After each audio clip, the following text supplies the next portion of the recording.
Welcome back to this week's edition of the Playmakers. I'm Steph. And I'm Caleb. The 2020 NFL season has been nothing short of abnormal, with COVID continuing to hit the league aggressively, first causing the shutdown of the Tennessee Titans facility and now the Atlanta Falcons. The virus is causing many teams to adjust how they practice, who they play, and game times. The Chiefs lost their first game of the season to the Raiders on their own turf with a score of 40-32. The Chiefs did not show up with the energy they're known for, while the Raiders' defense was unstoppable. The Chiefs fans should be looking forward to Week 7 against the Broncos, as their new running back, Le'Veon Bell, will debut for his third NFL team after signing with the Chiefs yesterday. I'm excited to see what the Chiefs can do with yet another weapon. He made the Pro Bowl just a couple of years ago. He was a stud for the Steelers before he sat out a whole year and made the Jets put up $30 million to sign him. Sunday was a sad day to be a Cowboys fan, with quarterback Dak Prescott injuring his ankle with a compound fracture dislocation. He went in for surgery shortly after, and while it was said to be successful, he will be out for at least the rest of the season and possibly more. When we come back, Jasper and Addison will give us an update on what's been happening with KU sports. Stay with us. Where you go to college makes a statement about you. This place will become a part of you, your identity for life.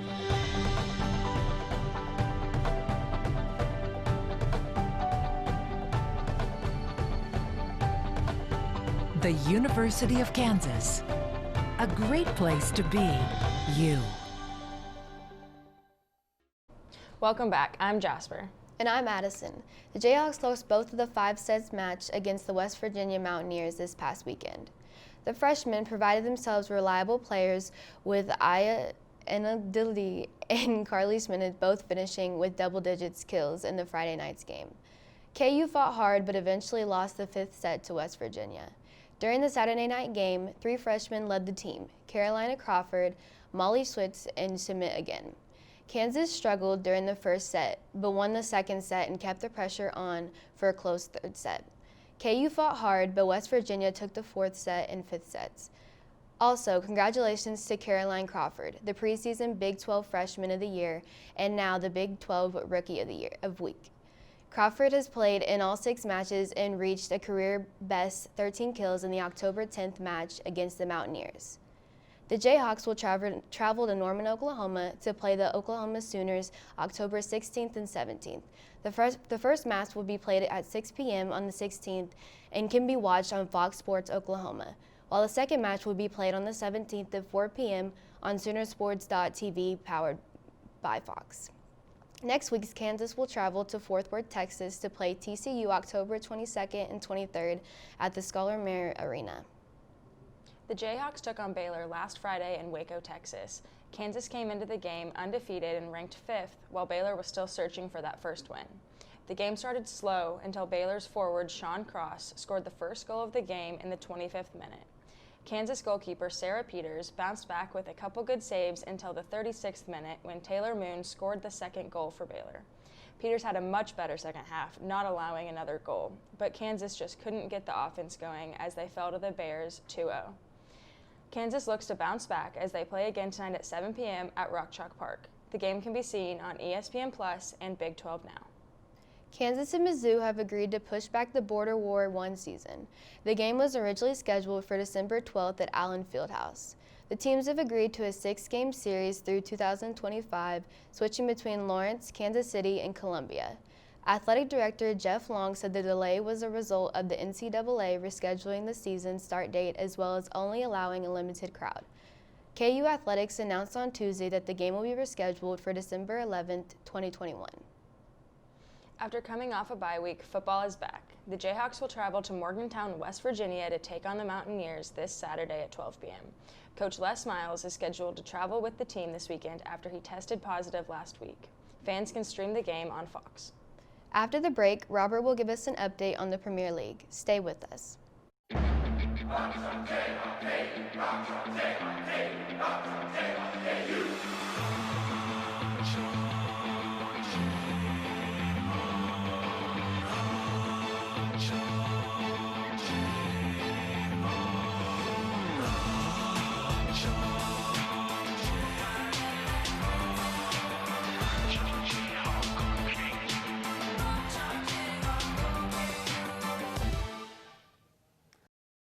Welcome back. We did not see any Premier League games take place this weekend due to the international break. Now, as things stand in the Premier League, for a quick recap, we see Everton in first place, Aston Villa in second, and Leicester in third. Now, because of the international break, we will be recapping some of the international games as well as the MLS. Now, in the UEFA Nations League, some of the bigger matches we saw over the weekend were Spain versus Switzerland, Ukraine versus Germany, Ireland versus Wales, and England versus Belgium. Those games ended 1-0, 2-1, 0-0, 2-1, all respective to each game. Now, in the MLS, we saw Sporting Kansas City beat out Nashville 2-1, in part by a wonderful first-time volley by Hurtado.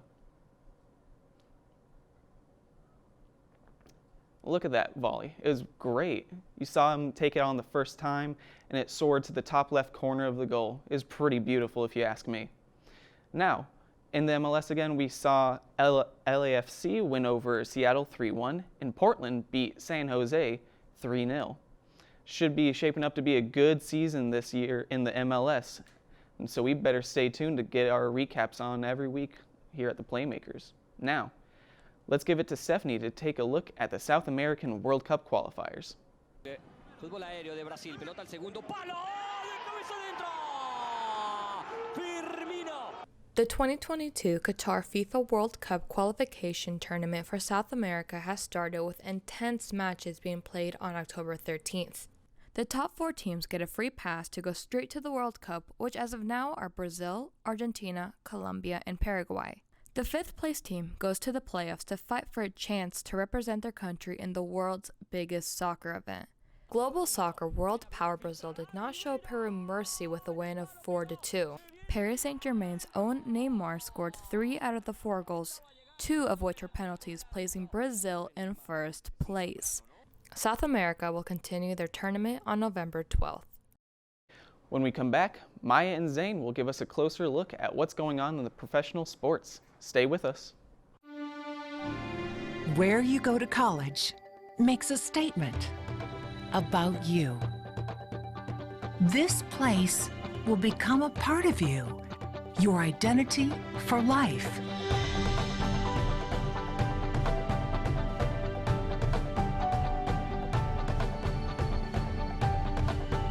The University of Kansas, a great place to be you. Welcome back. I'm Zane. And I'm Maya. The World Series are right around the corner as many fans were left on the edge of their seats this week. Starting with the NLCS, the Braves came out strong in Game 1 and 2, winning 5-1 in Game 1 and 8-7 in Game 2. But don't count the Dodgers out as they picked up the pace in Game 3, starting with a record-setting 11 runs in the first inning and closed the game out 15-3. Last night's game came close as Los Angeles was looking to tie the series up, but fell short as Atlanta ended the night 10-2. Meanwhile, in the ALDS, the Astros are struggling to make their back-to-back appearance in the World Series as the Rays were able to take a strong lead, winning in the first 3 games of the series before Houston was able to take over Game 4 and 5 last night as they were pushing for Game 7. Now, Zane, we know there is a lot going on in this World Series, but do you have any predictions? Look, I know the Dodgers lost last night, but I think they have this team to win. I also think the same with the Rays. Those are my 2 picks for the World Series. Between them, I don't really know which one to choose. I think it'll go to a Game 7, and I have to throw in the Dodgers. Wow, see, I agree with you. I think this Rays team is something to talk about as they've pretty much breezed through playoffs, especially with this Astros team, even though they're trying to get this back-to-back appearance.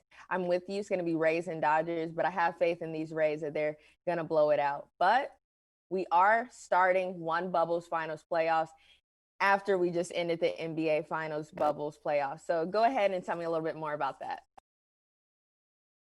Yeah, we saw in the NBA Finals that Jimmy Butler and the Miami Heat in Game 5 came out with that hunger, with that same strength that they showed when they beat Milwaukee, when they beat the Boston Celtics. And when they swept the Indiana Pacers in the first round, they showed it. Jimmy Butler gave it his all in Game 5, but Game 6 was a bit more difficult for the Miami Heat. You have a little bit more on the Lakers side. Yes, so like you said, the Heat were able to make big stops in Game 5, and we saw LeBron and Caruso trying to do a pick and roll many times, especially LeBron looking for the ISO, trying to hit big shots, and it just wasn't falling in Game 5. But coming into Game 6, we saw the champ come out, literally. LeBron came in and wanted big shots to be hit, unlike in Game 5, and he did exactly that, putting the team on his back, having AD taking everything in the paint. And obviously, AD was doing a lot on defense. We won't start who should have actually won the finals MVP. But what I will say is I think they gave big effort and had a good game. Yeah, and LeBron became the player that he's always needed. For AD. He became the mold of the playmaker, of the person to run the plays with. I understand they ran plays through other players, but LeBron became the efficient point guard for this team. But I think that even though LeBron got his fourth chip, you can't say that he is the MJ yet, or he's better than MJ. But I'm not getting on the GOAT topic right now.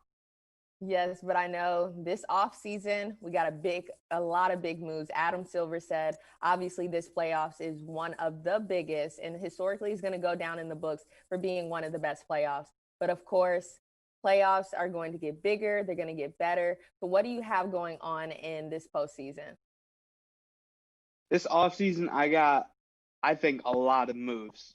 We heard yesterday Daryl Morey got released, the Rockets general manager. There's talks about James Harden being moved from the Houston Rockets. There's talk about CP3, Chris Paul in OKC being shipped out. He still has a $40 million contract this year. And, there's still talks about Giannis. He's the two-time league MVP. And Milwaukee doesn't want another Kareem Abdul-Jabbar situation where Kareem just left. Milwaukee's a small market, so they'll try to maybe either move Giannis or we have to see what happens this offseason, but there's potential for a lot of trades happening. But also with trades, there's also the NBA draft, and you have a little bit more about that.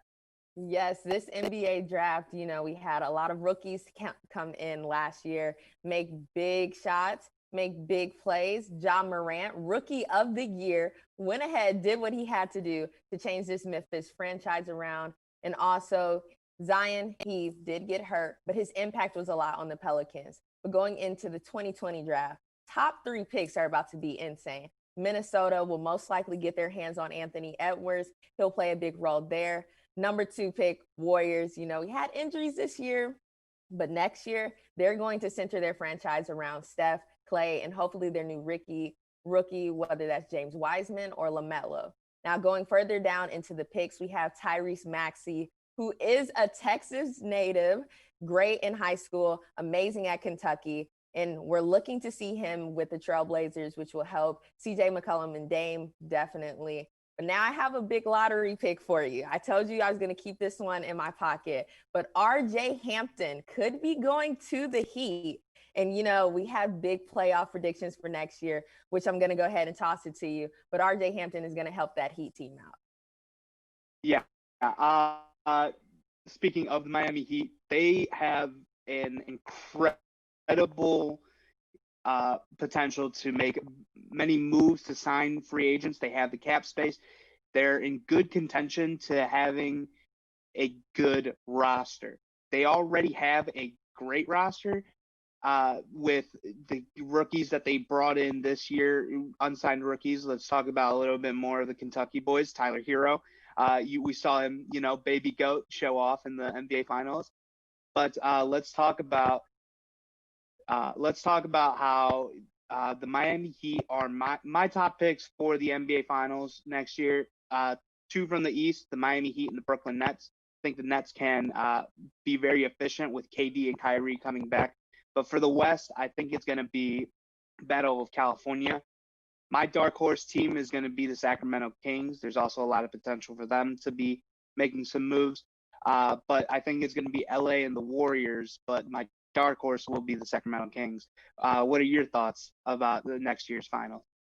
There's going to be a lot of picks. I'm going to have to wait on my picks for you until we get a little closer to talk about that draft. But I'm with you on California being big and the Eastern Conference is up. But that is all the time we have for you today. Be sure to join us Friday for results and a preview of what's ahead in the world of sports here on Playmakers. See you next week and have a great weekend.